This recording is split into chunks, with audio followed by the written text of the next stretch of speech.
Сәлеметсіздер ме? Бүгін ноосфераның қалыптасуы және сол ноосфераның қалыптасуына Қазақстанның қосқан үлесі туралы айтамыз. Жалпы ноосфера дегеніміз не?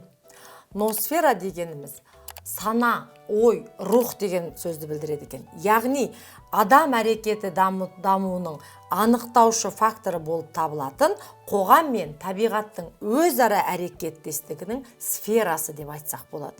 Жалпы ноосфера деген терминді француз ғалымы математика Эдуард Леруа енгізген екен. 1926-1927 жылдары Эдуард Леруа терминді енгізді. Термин қандай болды? Ноосфера болды. Және ол 1937 жылы өз дәрістерінде осы терминді пайдаланған екен. Кейіннен жалпы биосфераның дамуының қазіргі геологиялық кезеңдерін сипаттау үшін бұл идеяны ары қарай дамытқан Пьер Тиар де Шарден екен. Бұл ғалымды да есімізге сақтап аламыз, иә?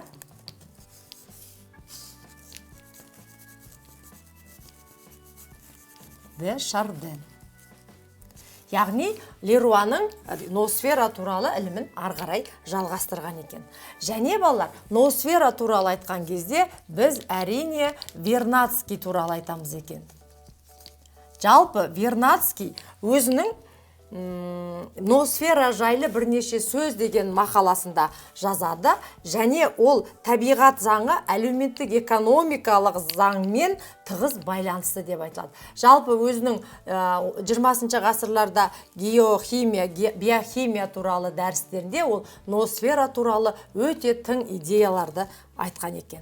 Сонымен тағы ноосфераға анықтама беріп өтетін болсақ, ноосфера мақсатты бағытта дамитын, ой сана дамуы, адам қызығушылығын оның болашағы аясында басқару мүмкіндігіне ие болатын биосфераның қалыбы деп айтсақ болады екен. Яғни биосфера және ноосфера деп қарастырсақ болады екен. Ал енді қазіргі уақытта ноосфераның жетістіктерін біз ноосфералық технология деп айтсақ болады. Яғни бұл жерде әлемдік өндірісте технологиялық жоғарғы эффекті үдерісі деп айтсақ болады. Бұл жерде компьютерлік технология немесе интернет деп айтсақ болады. Сондай-ақ ноосферада біз нанотехнологияны айталамыз. Ал нанотехнология дегеніміз не? Бұл атом бөлігі дәрежесіндегі технология. Яғни нанотехнологияны қолданғанда, яғни өнеркәсіпте, медицинада, энергетикада болсын, біз оны затпен емес, оның ұсақ бөлшектері арқылы жұмыс істейтінін айтсақ болады екен.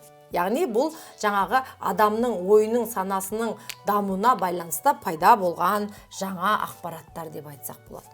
Ал енді жалпы Қазақстанның осы ноосфераға үлесі қандай деген әңгімені айтайық. Жалпы біз қазақстандық оны мәдени, эстетикалық жағынан, рухани, адамгершілік жағынан және әлеуметтік қоғамдастықтың әлеуметтік саяси құрылымы жағында, яғни биологиялық, биосфералық деп айтсақ болады, көзқарас тұрғысынан көптеген жұмыстар жасапты. Оның бірден бірегей деп айтсақ болады, біздегі жаңағы тұңғыш президент Нұрсұлтан Назарбаевтың жұмыс жасауымен бізде 1991 жылы 23 тамызда жаңағы жабылған сынақтар, ядролық сынақтар алаңы. Сол кезде осы жұмыстан кейін Курчатов қаласындағы барлық жұмыстар тоқтады деп айтуға болады. Бұл ноосферадағы Қазақстанның бірден бір жетістігі деп айтсақ болады.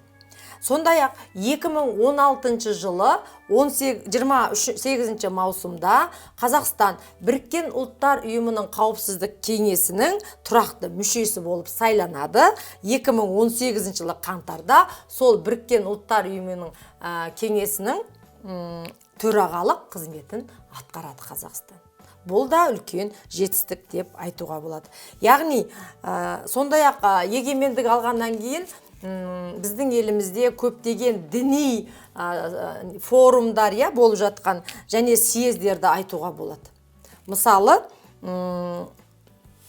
жасыл энергияға байланысты 2017 жылы Экспо 2017 болашақ энергия. Яғни бұл жерде жаңағы мақсаты энергия көзімен жасыл экономиканы өмірге енгізу. Бұл да балалар ноосфераның жетістігі деп айтсақ болады. Сондай-ақ бізде Астана қаласында жалпы табиғатты қорғау және Біріккен ұлттар ұйымының қамқорлығы аясында инвестициялық жобалар көптеп жүріп жатқанын айтсақ болады.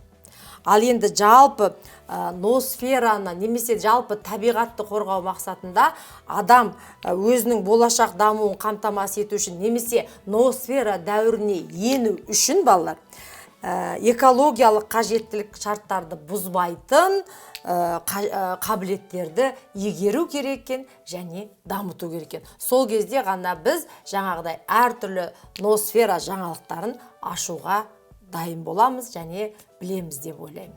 Міне балалар, жалпы ноосфера туралы білетін ақпаратымыз осы.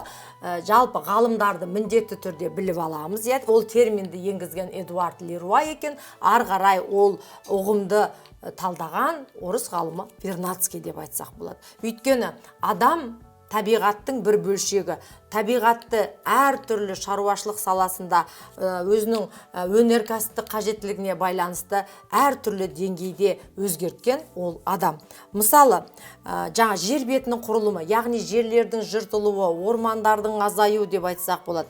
Немесе пайдалы қазбаларды өндіру және оларды өндіргеде одан шыққан лас өнеркәсіп қалдықтарының барлығын айтсақ болады. Осының барлығы адамның табиғатқа әсері. Ал сол әсерді дұрыс жолмен және дұрыс пайдалану біздің міндетіміз деп ойлаймын. Міне балалар, бүгінгі өтетін тақырыбымыз осы. Келесі кездескенше сау болыңыздар.